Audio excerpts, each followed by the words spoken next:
წლის ქალი ღონისძიება ჩატარდა საარჩევნო სისტემების საერთაშორისო ფონდის IFS-ის USAID ჯორჯიას მხარდაჭერით, ასევე ჟურნალისტთა ქსელი გენდერული თანასწორობისათვის მხარდაჭერით და ადგილობრივი მედია ორგანიზაცია კახეთის ხმის საინფორმაციო მხარდაჭერით.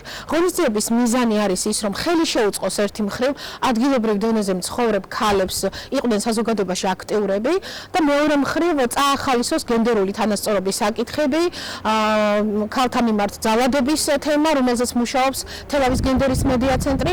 ჩვენ ესე იგი დღევანდელი ღონისძიების შედეგად ჩამოყალიბდით ადგილობრივ არასამთავრობო ორგანიზაციებთან ერთად, რომ შევქმნით კოალიციას, კერძოდ გაერთიანებას საორგანიზაციო კომიტეტს იმისათვის, რომ ჩვენ დღეიდან დავიწყოთ მომავალი 2018 წლის წლის ქალის დაჯილდოების ღონისძიების მასშტაბურად გაზრდა გვაქვს მხედველობაში, დავიწყოთ მუშაობა იმისათვის, რომ მეტ ქალს მივცეთ შესაძლებლობა, რომ ისინი იყვნენ დაფასებული, წარმატებული საზოგადოებისთვის მისაბაძი და მნიშვნელოვანი ადამიანები, რომლებიც მართლა ქმნიან ძალიან მნიშვნელოვან პროდუქციას და თუნდაც ის, რომ წლის ქალი 2017 გახდა თელავში ერთ-ერთი წარმატებული აქტიური ქალბატონი, რომელმაც ნულიდან დაიწყო და შექმნა საკუთარი მეურნეობა, ვფიქრობ, რომ გვაძლევს იმის საფუძველს, რომ დანარჩენ ქალებსაც მივცეთ სტიმული და შესაძლებლობა იმისათვის, რომ მათაც ბევრი გააკეთონ ქალაქისთვის და თავიანთი სოფლისთვის. ნომინაცია წლის ქალი 2017 ძალიან ამაღლებელია ჩემთვის, ძალიან დასაფასებელია.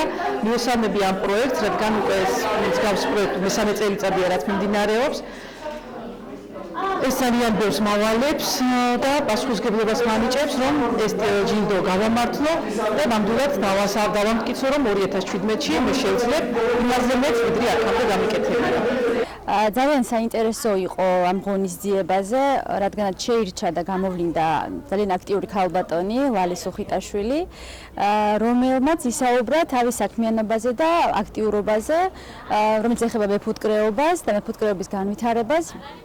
მან ისაუბრა თუ საიდან დაიწყო, რაღაცა ძალიან წირი რესურსებით დაიწყო ამ თავისი საქმიანობა და რას მიაღწია და ვფიქრობ, რომ ასეთი ტიპის ღონისძიებები და ასეთი ტიპის გამოვლენა ძალიან კარგია და ბევრ ქალბატონს მისცემს სტიმულს, რომ აქტიურად იმუშაოს თავის საქმიანობაში. მე მინდა თელავის გენდერის მედია ცენტრს მოვხატო ძალიან დიდი მადლობა იმისთვის, რომ მსგავსი ტიპის ღონისძიება ჩაატარა და ატარებს უკვე მესამე წელია.